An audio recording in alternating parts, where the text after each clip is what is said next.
السلام عليكم ورحمة الله وبركاته ما شاء الله والسلام يا دمان ويلكم سو دواء اوكي هذا ما انت 10 كان قاعدين انه ku saabsan wada sheekaysi conversation about food so laba qof oo ka wada sheekaysanayso cunno wax ku saabsan abitigeeda so erayaan ka baranayna meesha vocabulary labada qof say maartay isku wareysanayaan wax cunno ku saabsan iska wareysanayaan so marka rabtay in qof aad ka wareysato wada sheekaysigiina uu yahay inaad cunno iska wareysataan marka maxaad adeegsan kartaa okay yeah good so qofka ugu horeeya wuxuu leeyahay do you like to cook ma ka heshaa inaad wax kariso do you like to cook saasaad qof tiri do you like to cook ma ka heshaa inaad wax kariso okay qofka uu jawaab wuxuu leeyahay yes I do how waan ka helaa cooking helps me feel relaxed after long hours working when cooking helps yani karinta waxay iga caawisaa aniga waxay iga caawisaa feel relaxed yani inaan ku xasilo yani aan ku dego after long hours working marka aan saacado badan aan shaqeynayo maybe marka aad like shaqada maartay nolol maalmeedkaada meesha aad maartay arsaaqada aad u doonto aad ka soo shaqeyso camal like saacado badan marka aan magaalada meelahaas aan maartay risqa ka soo dhacsanay soo shaqeynayo marka aan xaafadda imaado oo aan cunno karinta aan bilaabo xogaaya like I feel relaxed camal waan ku degaa waan ku qaboobaa camal so qofba wax buu ka helaa right qofkaan marka cunno karintaaba waxay ugu baxdaaba so I feel relaxed waxaa jira inaad ku qabowdo aad ku degto okay haddaba qofkii su'aasha wadaya wuxuu leeyahay is there any kind of food you don't like miyay jirtaa nooc cunnada ka mid ah oo aadan ka helin is there any kind waa nooc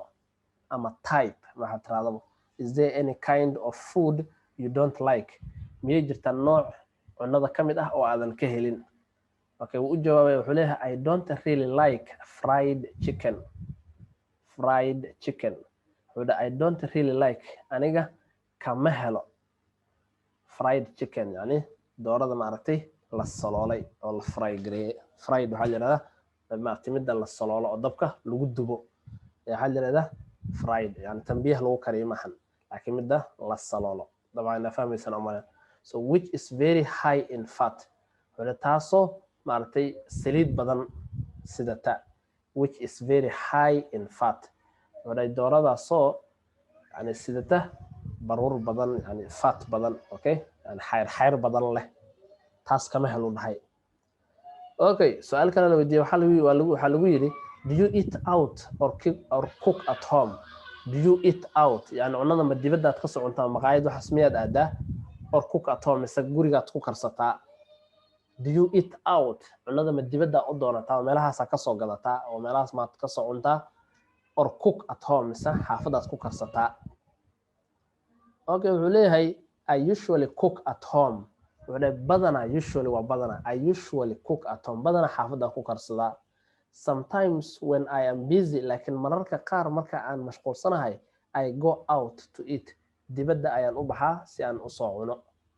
yani cunno u raadsado I go out to eat dibadda u baxaa si aan cunno u soo cuno okay wuxuu leeyahay hadana su'aal kale la weydiiyay waxa lagu yiri how often do you cook marka qof marka su'aasha kale la weydiiyay waxay tahay how often do you cook yani imisa jeer ama imisaad qiyaasi kartaa يعني وقتياتك عاد wax karsato how often so يعني imisa jeer waqtiyaad soo laabto ayaad cunto karsataa okay jawaabtan aragna wuxuu qofkan just when I have free time wada how often do you cook badana goormaad cunno karisaa how often do you cook badana goorma cunnada karisaa so wuxuu leeyahay marka just when I have free time wuxuu leeyahay qofkan waxa cunno karsadaa marka aan firaaqada aan leeyahay baan cunno kariyaa My mom is often responsible for preparing meals. My mom hooyaday ayaa badana yani isxilqaanta ama yani u xilsaan responsible waa xilqaadid erigan waa soo qaadan adjective ahaan soo qaadan responsible so my mom is often responsible hooyaday ayaa badana yani u xilsaaran for preparing meals in ay maartay ay diyaariso cunnada meals oo cunno inay diyaariso cunnada she is the best cook ever ayada ayaa waxay tahay yani qofka yani xagga cunno karinta ayada ugu sareyso she is the best cook ever xagga cunno karinta ayada ayaa ugu sareyso سؤال kale la weydiiyey what is your favorite food what is your favorite food cunada aad uga hesho waa maxay favorite waxaa la yidhahdaa yani waxaad ka hesho what is your favorite food cunada aadka uga hesho waa tee wuu jawaabaya wuxuu leeyahay I am addicted to sushi waxaan aniga yani aan ku waalanahay addicted waa wax aad ku waalan tahay soo ma jiro cuno aad ku waalan tahay addicted waxaa waaye yani wax aadan ka maarmin like maanta dhan u baahan tahay maanta dhan hesho hadda rabtaa ana cunto beri dambe in lagugu soo celiyay I am addicted waxa la wax aad ku waalan tahay oo aadan ka go'i karin soo marka I am addicted to sushi waxaan aniga aad ugu waalan cunada nooca la yiraahdo sushi dana waa cuno laga karsado xagga Japan laga karsadaa waa cuno xoogaa maartay hilib yar oo la soloolay iyo maartay I don't know waad arki doontaan erigan si cuntadan si u sawiran tahay oo Google garanaysaan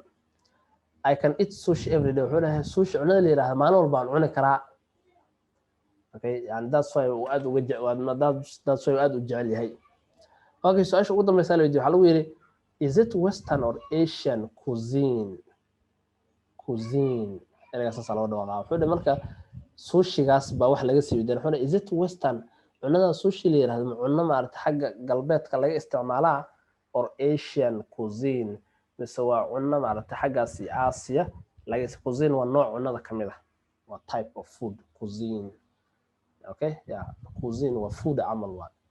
or marka or it is Asian cuisine ay together eraygaas loo dhaqa zad ahaan cuisine ay together yeah so marka cunnadaas ma cunno xagga galbeedka laga isticmaalaa mise cunno Asia laga isticmaalaa yani ma western cuisine ba mise Asian cuisine okay asaga loo sheegi doona marka wuxuu ugu jawaabay it is Asian cuisine waa cunno xaggaasi Asia laga isticmaalo sushi is derived from Japan sushi cunada la yiraahdo waxa laga keenay Japan derived waa laga keenid wax meel laga keeno okay sushi is derived from Japan cunada sushi la yiraahdo waxa laga keenay Japan ayaa laga keenay are we together yeah that's good hagaag marka wada sheekaysaas labadaas qof ayuu dhaxmarayay qofna su'aashu u xil saarnaa oo su'aashu weydiinaya qofna waa ka jawaabaya oo yani like hadalka meesha isdhaafsanaynin soo qofna xagga su'aashu u xil saarnaa qofna xagga jawaabtu u xil saarnaa ay together that's good soo wada sheekaysaas aad wanaagsan waxaan filayaa marka in erayooyin badan isku xir badan uu inoo sameeyay that's good